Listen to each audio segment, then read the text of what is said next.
और जय हिंद साथियों, आप सभी को मेरा प्यार भरा नमस्कार। मैं मुकेश यादव, मैं टारगेट से, और आज हम पढ़ेंगे कक्षा 12 की मैथ एक्सरसाइज 8.1 के प्रश्नों को सॉल्व करने से पहले इससे संबंधित जो भी बेसिक जानकारियां हैं, यानी इसका जो इंट्रोडक्शन है, पहले हम उसको समझ लेते हैं, फिर क्वेश्चनों को सॉल्व करते हैं।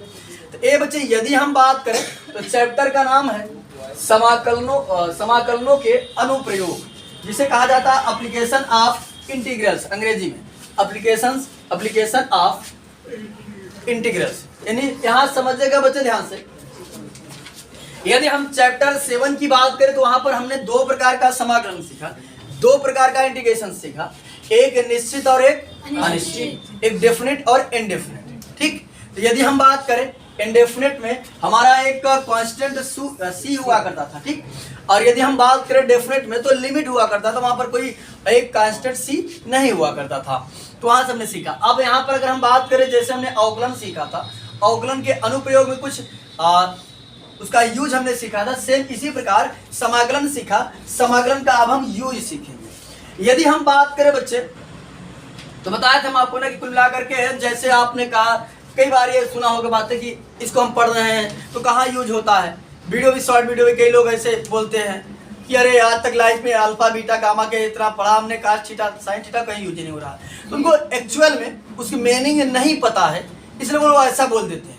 बाकी जितना कुछ हम पढ़ते हैं सबका यूज कहीं ना कहीं होता है, इसलिए हम पढ़ते हैं। बस ये बातें हैं कि कुछ चीजें हमारे सम्मुख हुआ करती हैं जिसे हम देख कर समझ जाते हैं, कुछ चीजें हमारे सम्मुख नहीं हो पाती हैं इसलिए हम नहीं जान पाते। ठीक, चलिए समझिएगा ध्यानपूर्वक। ए बच्चे, अब अगर हम बात करें तो हमने छोटी क्लास में आयत, जैसे आयत वगैरह कोई हो गया, यानी चतुर्भुज हो गया, त्रिभुज हो गया, वृत्त हो गया, इन सभी का एरिया तो हमने फाइंड आउट करने के फार्मूले सीख रखे हैं, है ना। अब अगर हम कह दे बच्चे, ऐसा अगर मान लेते हैं हमारा कोई कर्व से घिरा हुआ एरिया कोई है ऐसे, अब इसका एरिया बता दो, ऐसा तो हमने कोई फार्मूला नहीं पढ़ा। बचपन में हमने ये सबको तो फार्मूला सीखा, भैया इसका एरिया मैं फाइंड आउट कर सकता हूं, लेकिन कोई ऐसा एरिया मान लेते कोई कर्व से कर्व घिरा हुआ ऐसे, और कुछ ऐसे कर्व से कर्व घिरा हो, तब तो इसका हमने नहीं सीखा हमने नहीं सीखा हमने, है ना।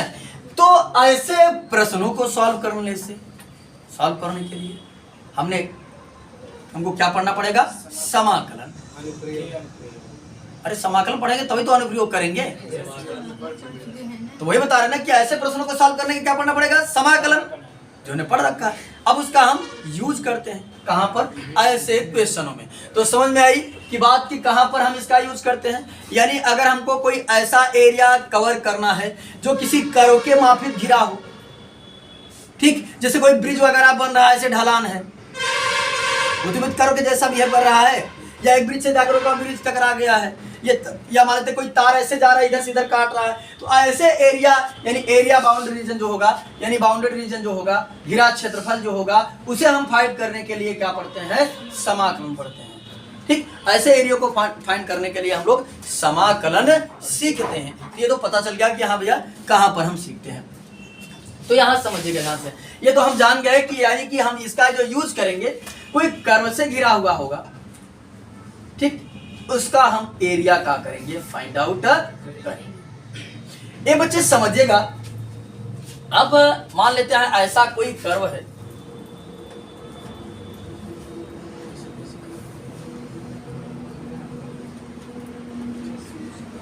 इसको मिटा देते हैं। देखो, मान लेते हैं बच्चे हमारा कोई इस तरीके से कर्व है, ऐसे जा रहा है, कहीं से भी जा रहा है, हमने मान लेते यहां से यहां तक ये घिरा है। अब इसका कहा कि एरिया फाइंड आउट करिए। अभी तो हम बता रहे हैं ना, कह दिया इसका एरिया फाइंड आउट करिए। तो अब बात ये हुई कि एरिया हम फाइंड कैसे करें, ये बात। तो जैसा कि आपको ये पता है कि ये हमारा एक्स अक्ष होता है और ये वाई अक्ष होता है, इसी प्रकार से ये एक्स डैश और ये वाई डैश तो आप जानते ही हैं। हमने क्या काम किया बच्चे, इसमें बहुत पतला सा एक ट्रिप काटा, बहुत पतला सा, और जिसकी चौड़ाई मान लेते हैं, जिसकी चौड़ाई बहुत छोटी है, इस चौड़ाई को हमने लेट किया dx, चौड़ाई क्या है dx है, और ये किसकी तरफ जा रहा है, तो लंबाई क्या हो जाएगी, y का ही मान होगा, लगातार किसका मान इंक्रीज कर रहा है, y का, तो y का मान यानी लंबाई क्या हो गई। अगर ध्यान से हम देखें, ध्यान से अगर हम देखें तो ये आयत बनता है, लंबाई चौड़ाई क्या में होता है, आयत में, लंबाई चौड़ाई किसमें होता है, आयत में। तो यहां समझिए, अगर हम ध्यान से देखें, ये एक आयत बन रहा है, आयत का क्षेत्रफल होता है, आयत का क्षेत्रफल होता है लंबाई गुणित चौड़ाई, तो लंबाई कितना है y और चौड़ाई कितनी है dx, y dx। तो ये बच्चे, अब हमको केवल यही तो क्षेत्रफल नहीं चाहिए था कि यही चाहिए था, ये चाहिए था का, हमको तो पूरा चाहिए था। तो हमने क्या काम किया, इसमें ऐसे पतली पतली पतली पतली मदे के ट्रिप काटा, ठीक है, और सब का हमने निकाल लिया, और सबको हमने निकाल कर जोड़ दिया। क्या किया, इंटीग्रेशन का मतलब ही होता है योग, क्या होता है, योग यानी जोड़ना। इसलिए हमने शुरुआत में सीखा था सीमा के प्रयोगों द्वारा ना, सीमा के योगों द्वारा समाकलन ज्ञात करना। उसमें क्या करते थे, हमारा जो फंक्शनमा होता था उसे कई छोटे छोटे पार्टों में ऐसे तोड़ देते थे और तोड़कर सबको जोड़ देते थे ना। तो यहाँ समाकलन यानी देखो, यानी हमको चाहिए था पूरे का, तो हमने लगा दिया समाकलन। अब ये समझो आप कहाँ तक जा रहे हैं, ये तो बताना पड़ेगा भैया, फला से फला जगह तक जाते हैं, रामपुर से रहमानपुर तक जाता है ना। तो यहाँ पर मान लेते हैं, ये देखो ये किस पे चल रहा है, x पर चल रहा है, किस पर, तो मान लेते हैं यहाँ हो जाएगा x बराबर, हमने मान लिया 1 से चला है, कहाँ तक जा रहा है, या मान लिया हमने x बराबर a से चला है, कहाँ तक, x बराबर b तक। यहाँ a और b क्या है, कोई अचर है, तो ये हमको हमने लिमिट बता दिया a to b, where a for all a comma b belongs to natural number कर दो, कुछ भी कर दो जो आपकी इच्छा बने, या लिख दो अचर है, कांस्टेंट है सर, ठीक, कोई अचर है, हाँ, जहां पर b ग्रेटर देन a, जहां b ग्रेटर देन a होगा। अगर b ग्रेटर देन a होगा तो अच्छी बात है, नहीं होगा तो हम बनाएंगे, लेकिन b ग्रेटर देन a होना चाहिए। तो बताओ कुछ बातें यहां समझ में आई कि नहीं समझ में आई, कि भाई देखो अगर होगा तो हम सबसे पहले क्या काम करेंगे कि बहुत पतली ट्रिप काटेंगे, ठीक, और हमने क्या काम किया, किस पर काटा, तो x पर, तो कितनी चौड़ाई है इसकी, dx मान लिया, y की तरफ जा रहा है तो y लंबाई हो गई। अब ऐसे हमने मध्य का ट्रिप काटा, तो मध्य को काटा तो सबको जोड़ना है, जोड़ने के लिए होता है समाकलन, और कहां से कहां तक काट रहे हैं, a से लेकर b तक काट रहे हैं। ये बात सबको क्लियर हो गई। अब जरूरी नहीं है कि हम इसी तरीके से काटें, ठीक, देखो अब अगर मान लेते हैं कोई ऐसे भी हो सकता है ग्राफ हमारा, देखो मान लेते हैं कर्व हमारा ऐसे जा रहा है, ऐसे जा रहा है, ऐसे आसानी से काट देते हैं, ऐसे कोई कर्व जा रहा है और ये यहां से यहां तक बाउंड है, ये कहां से कहां तक बाउंड है, वहां से लेकर वहां तक। तो अब समझो इसका एरिया अगर हम फाइंड आउट करना चाहें तो थोड़ा ध्यान से समझो, हम क्या काम किए, इस पर भी बहुत पतली ट्रिप काटे, किस पर काटे हम, y पर, तो इसकी चौड़ाई कितनी होगी, dy, और किसका मान लगातार बढ़ रहा है, x का मान बढ़ रहा है, इसकी लंबाई क्या हो गई, x। आयत का क्षेत्रफल होता क्या है, l इंटू भी, लंबाई गुणित चौड़ाई, x dy। अब ऐसे हम बहुत सारा ट्रिप काटेंगे, तो यहां समझिएगा, लगा दिए समाकलन। अब इसको बताना पड़ेगा कहां से कहां तक, तो किस पर काट रहे हैं, y पर, y बराबर a से लेकर कहां तक, y बराबर b तक, a टू b। सर इसमें y सभी आयतों के लिए समान होगा, जिसमें आयत बनाएंगे और आयत बनाओगे ना में देखिए पहले वाले में में ऊंचाई सेम नहीं होगा ना सर। ऊंचाइया तो हम अलग अलग y1 y2 y2 इस मन भाई ना सबके जोड़त है, एक बार सबके जोड़ के दिखा दिया कि सबके y ऊंचाई के हम काटत है, माने है कि सबको y ऊंचाई बाटे, ठीक।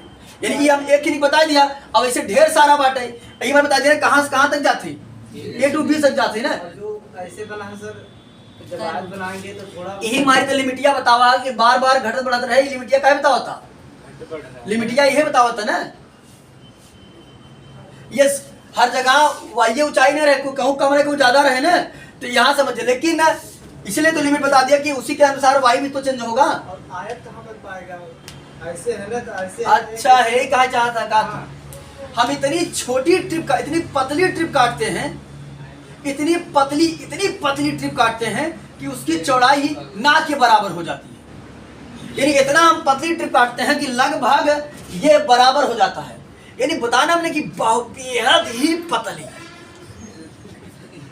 इतनी पतली ट्रिप काटते हैं कि ये घट पर जो लिख रहा है बराबर हो जाता है, और थोड़ा सा अगर इधर उधर आता है हम लोग उसको निगलेक्ट करके आयत मान लेते हैं, ठीक, उसको हम थोड़ा सा निगलेक्ट कर देते हैं। तो क्या मतलब भाई कि घटा बड़ा एकदम बराबर तो रहे ना, इसलिए कह रहे हैं बहुत, अब ऐसे कहीं हमारी तो ज्यादा मोटी ट्रिप काट के ना बतावा जाए, इसे इनमें से पतली बहुत पतली ट्रिप काटा है ना, यानी इतनी पतली ट्रिप काटेंगे कि उसका जो है वो ये चीज बराबर हो जाएगा, ठीक, बेहद पतली ट्रिप काटेंगे।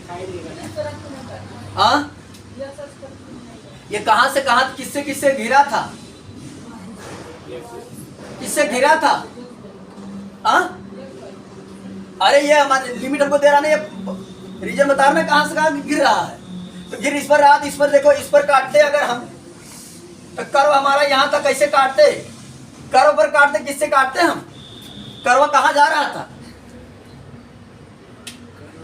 जो हम काटेंगे वो हमारे कर्व से रिलेटेड रहना चाहिए ना। हाँ, कहा काटी, यहाँ से काटी, यहाँ समझिए, यहाँ काटे ऐसे, तो कर्व देख रहे हैं कहाँ जा रहा है, कर्व ऐसे जा रहा है, तो कर्व पर भी डिपेंड करता है। कहाँ ये देख रहे हैं कर्व, या इस पर था, तो ये कर्व घेर रहा है, तो और साथ ही साथ वो लिमिट पर भी डिपेंड करता है कि लिमिट हमको किस पर दी है, लिमिट दिया रहेगा या क्वेश्चन को सॉल्व करके हम लिमिट पता करेंगे, तो लिमिट चल रही है एक्स पर, अक्ष पर, तो जो ट्रिप कटेगा वो एक्स से एक्स पर कटेगा, ठीक। तो ये देखो, एक आपका ये हो गया फार्मूला और एक आपका ये फार्मूला हो गया।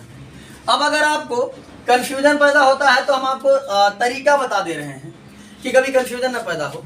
ये देखिए, ये दोनों विपरीत रहेंगे, ये दोनों कभी सेम नहीं हो सकते, इस बात को ध्यान देंगे, ये दोनों विपरीत होंगे। सर विपरीत रहेंगे तो y का मान निकालना पड़ेगा, बिल्कुल निकालना पड़ेगा। और अगर सर मान लीजिए वहाँ ये आयत आप हर में तो बना नहीं सकते, अगर मान लीजिए वृत्त आता है तो आयत कैसे बनाएंगे? बनेगा, बिल्कुल बनेगा, पतली पतली खींचेंगे बन जाएगा। तुम देखो ये वृत्त है मान लेते हैं, हालांकि इलिप्स के आकार का बन गया है, मान लीजिए, तो एक मान कर चलते हैं कि वृत्त है, ये चलिए हमने मान लिया है कि वृत्त है। नहीं, अगर ये सिर्फ फर्स्ट कोऑर्डिनेट के ऊपर रहता है, जैसे ये सिर्फ फर्स्ट कोऑर्डिनेट को टच करता है सर, तब कैसे बनाएंगे?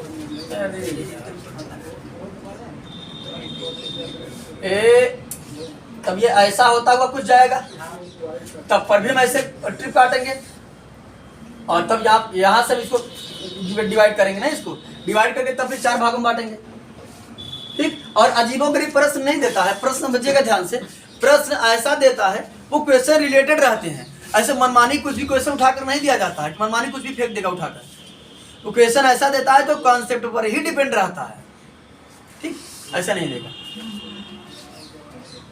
तो चलिए ये हो गया बच्चे, जान गए आप। अब अगर हम मान लेते हैं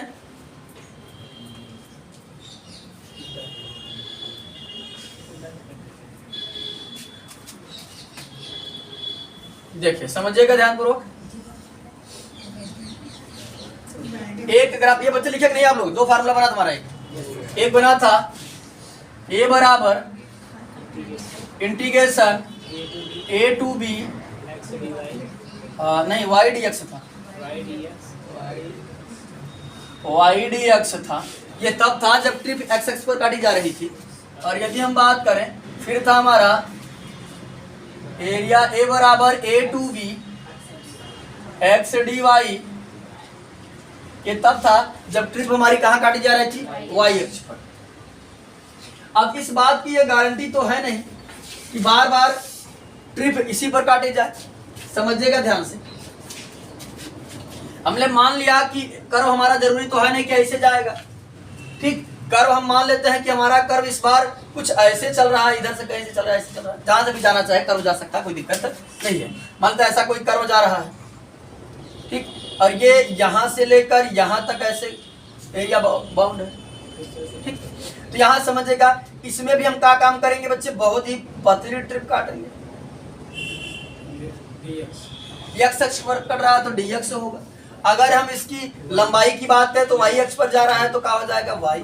ये आयत के जैसा बन रहा है, तो मान लेते हैं हम a बराबर, आयत का क्षेत्रफल होता है लंबाई गुणित चौड़ाई, तो लंबाई है y, चौड़ाई है dx।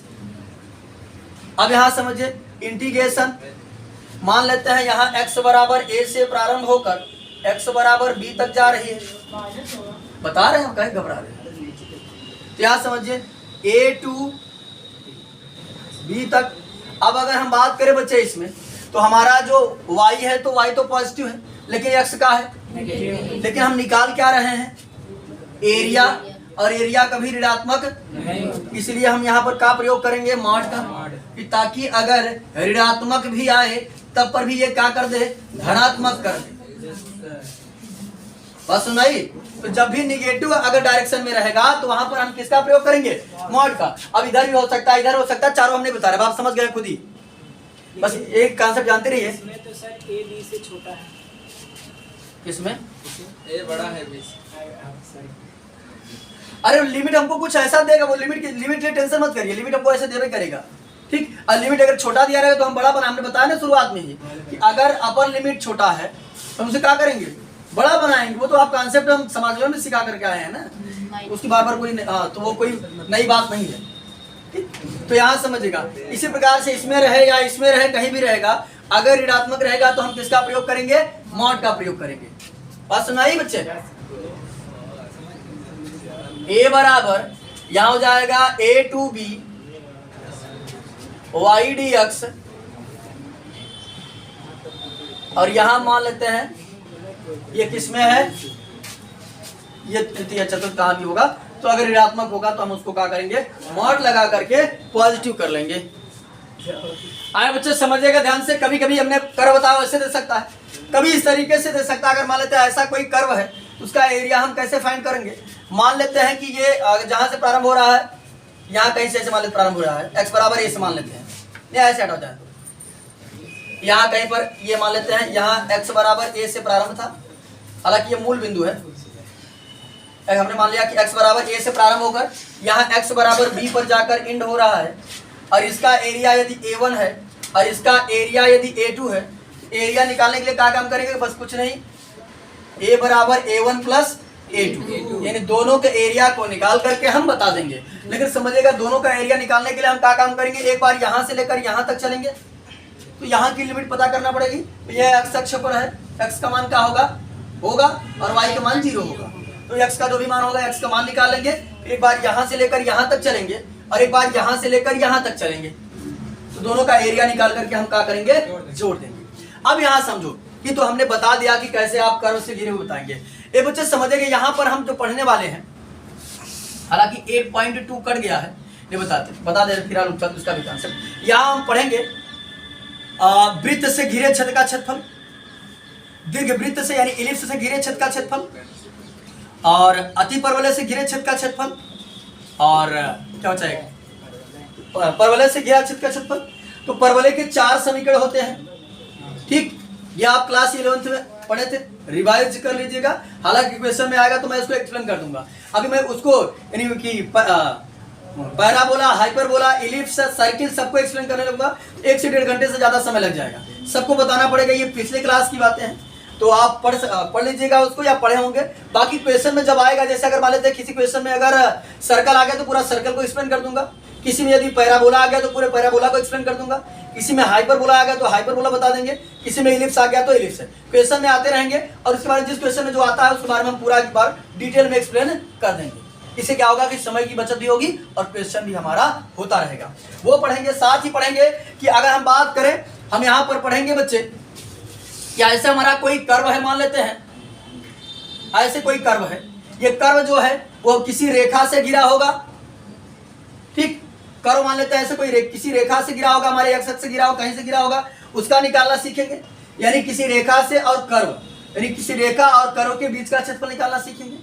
उसके बाद यदि हम बात करें, हालांकि कट गया है लेकिन बता देते हैं, हम पढ़ा देंगे एक्सरसाइज 8.2। यहां समझिएगा, हम किसी कर्व से, कोई दो कर्व है, किन्हीं दो कर्वों के बीच का क्षेत्रफल ऐसे मान लेते हैं, किन्हीं दो कर्वों के बीच का क्षेत्रफल भी निकालना सीखेंगे हम लोग, ठीक। इसके यानी ये चीज आपको मिलेगा 8.2 में, किन्हीं दो कर्वों के बीच का क्षेत्रफल। हालांकि वो नए एनसीईआरटी में जो काट दिया है, तो कहेंगे तो आप तो पढ़ा देंगे और नहीं तो कहिएगा तो छोड़ देंगे उसको, ठीक। तो यहाँ समझिएगा ध्यान से, यानी कुल मिलाकर हम यहाँ पर 2-3 बातों का अध्ययन करने वाले हैं, ध्यान से समझिएगा। अब आप सबसे पहले कोई भी क्षेत्रफल निकालना होगा, पतली सी ट्रिप काटना पड़ेगा, ये आप जान चुके हैं, पतली सी ट्रिप काटेंगे। अब ध्यान देना है कि x पर काटेंगे तो dx चौड़ाई की, y पर काटेंगे तो dy चौड़ाई की। और उसके बाद यहाँ पर हम पढ़ेंगे परवलय, अति परवलय, दीर्घवृत्त और वृत्त से संबंधित प्रश्नों को सॉल्व करेंगे, ठीक। और किसी कर्व का जो रेखा से घिरा होगा और जो वक्र से घिरा होगा, और कोई होगा जो किन्हीं दो कर्वों के बीच का क्षेत्रफल निकालेंगे, ठीक। तो अगर हम बच्चे बात करें तो अब जो हमारा प्रश्न स्टार्ट होगा वो वृत्त से संबंधित है, तो वृत्त के बारे में थोड़ा सा आपको एक्सप्लेन कर दे रहे हैं। बाकी जो क्वेश्चन जैसा जैसा आता रहेगा मैं आपको वैसा वैसा एक्सप्लेन करता रहूंगा। वृत्त के बारे में जान लो।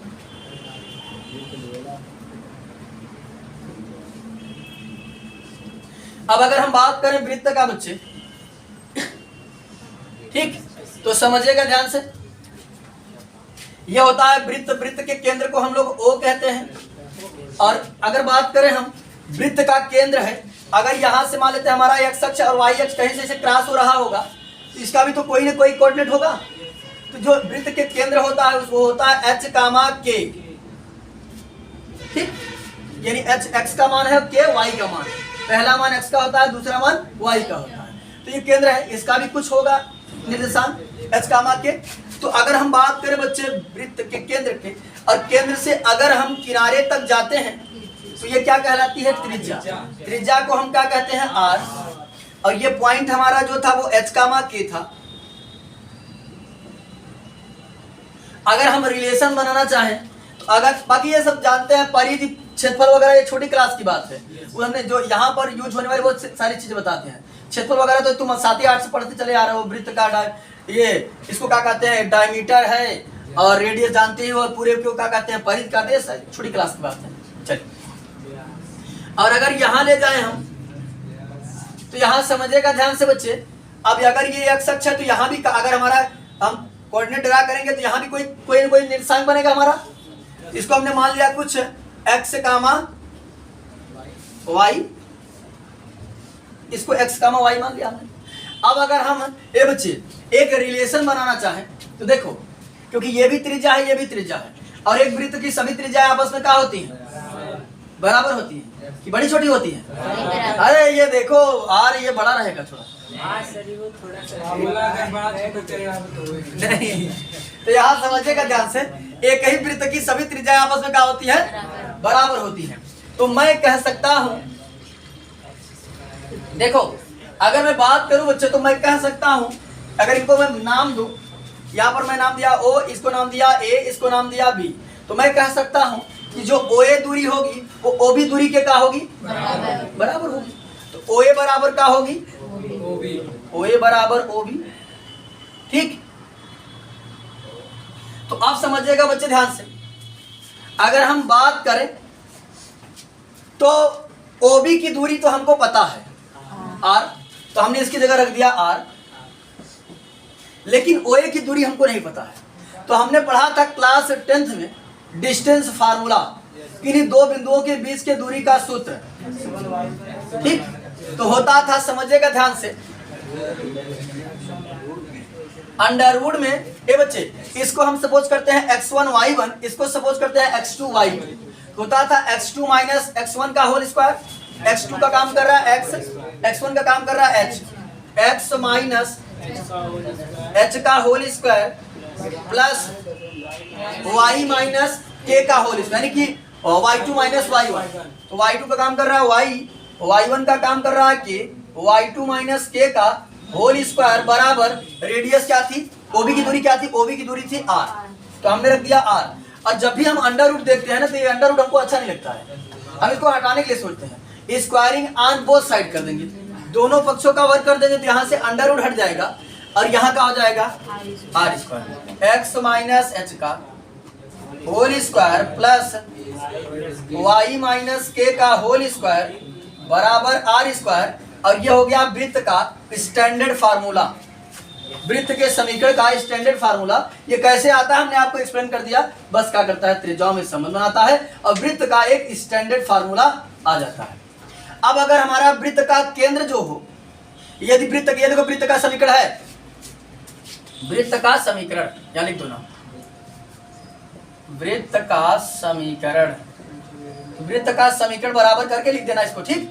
ये वृत्त का समीकरण तुम्हारा है। अब अगर हम स्टैंडर्ड, अगर बात करें हमारा जो केंद्र है, वो केंद्र ऐसा हो कि जो वृत्त का केंद्र हो मूल बिंदु हो।